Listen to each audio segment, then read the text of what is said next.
All right, so today I'm going to be talking about how I keep from losing these 7,800 items I've listed, something like that. I think we're at 7,800.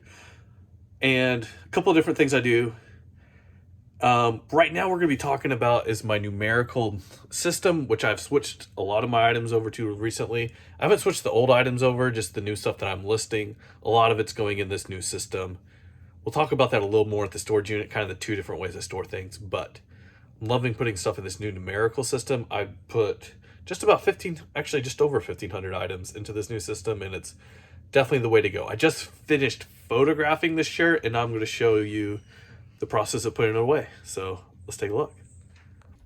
All right, so the shirt is all finished up now, and what we need to do is we need to go over here and grab one of these bags. I'm going to link these down in the description because I do not remember what size they are. I get them off Amazon, buy them in bulk, and I do reuse these bags usually, unless it's something I'm trying to cram into a padded flat rate. And if that's the case, I leave the bag on there because it makes it a little bit easier. But I just like to reuse the bags because it's good. It's good practice. Don't waste them, right? And then I'm going to put one of these numbers on here. The next one is going to be 1509. The one after that is 1510. And then 1511. And then I just put it in this box right here. Now, the size of box you need is going to be 8 by 8 by however deep your shelves are. And that's going to be dependent on you. So get the size box that fits your circumstances. But 8 by 8 by however deep you need. See, I got a lot of fabric in here right now. The next thing is going to be 1509. But anyways, when 1498 sells, you just take it out. And that's it. It's really easy to find.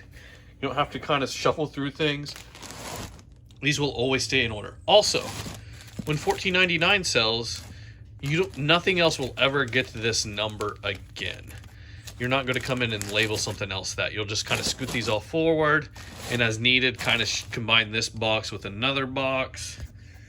The box of the numbers that would be just lower. So you might take these, put them over into the next box. And I'll talk about that more at the storage unit. What's really nice about this system is it's almost impossible to lose things. So if I mess up and I don't get the SKU number on the listing, there's a couple other things I can do to save me. There goes the cat. She was fast. I don't know if you saw her or not. But there's a couple different ways I can actually find this if I need to. Number one is I've started putting the picture of the item into my listing because I always take a picture so I know which items go with which SKU numbers. And then also, I'm going to list this right in between 1490 and 1492 when I'm doing my listings. So I can go back and look at when this was listed, after it's sold if I can't find it, and just see what else was I listing that day. Was I listing in the 1490s? Was I listing in the 1300s?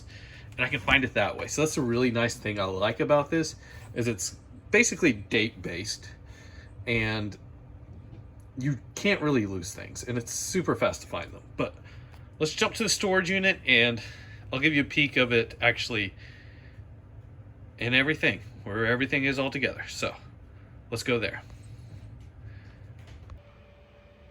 All right, so we're at my storage unit, and we're going to kind of talk about how I store things and keep them organized a little bit. You just saw me putting some fabric into a bag in that system, and here we're going to look at how this actually works. So look at this rack behind me. All right, so it's a little dark back in here, but hopefully you get the idea. Everything that fits in these boxes is here by numbers, and I've just got them in order. So here we got 1162, behind it's 1163, 64, 65, 66, 67, and 68 have sold. So yeah, it's in order. I'm not ever going to fill in 67 and 68 back in there. Instead, those bags are going to get new numbers, and they will go at the end of the line. Every once in a while, you do have to go and basically condense these boxes. In other words, take 1179, move it to the back of that box so that you can have more space. That way you're not ended up with a bunch of empty boxes. Like this box down here, it's got some space right here. So we could actually condense that. I usually wait and kind of condense my boxes about once every couple of weeks or once a month, depending on my need for space and everything like that. And once you get an empty box, you just take it out, scoot all your boxes down, and you got room.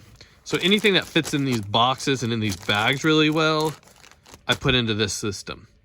If they don't fit into this numerical system, they go in bins. So we got a bunch of bins over here. For instance, this is E3. I've switched over to letters and numbers on my more recent bins, and that's what I'm trying to switch everything over to. I got E1, E2, E3, and yeah, this should be E4, but it's actually Coco, because I used to just use words for my bins. But anyways, if they do not fit in one of those bags, which this actually would have, I should have stuck this in a bag, they get tossed in the bins. So that's the idea. And I don't just use bins. Sometimes I use smaller containers as well. I'll show you some of those in the other storage unit, because if you get really tiny stuff down in these bins, you're going to lose them.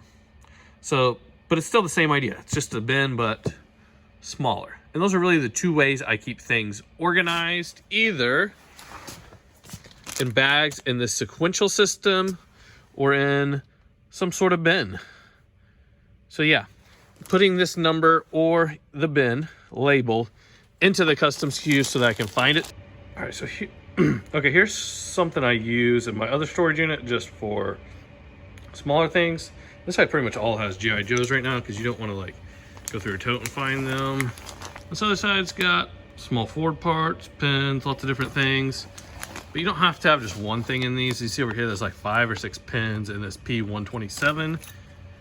So yeah, sometimes use smaller containers.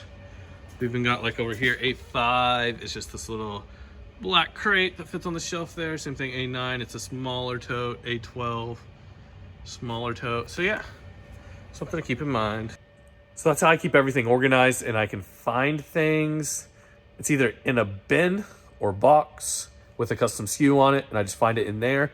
Smaller items go in smaller boxes, bigger items go in bigger boxes. That way they're easier to find. And anything that will fit into this system, I try and put in here, because this is definitely the best way to go about it, in my opinion. It's easy to find things, you're not gonna lose them.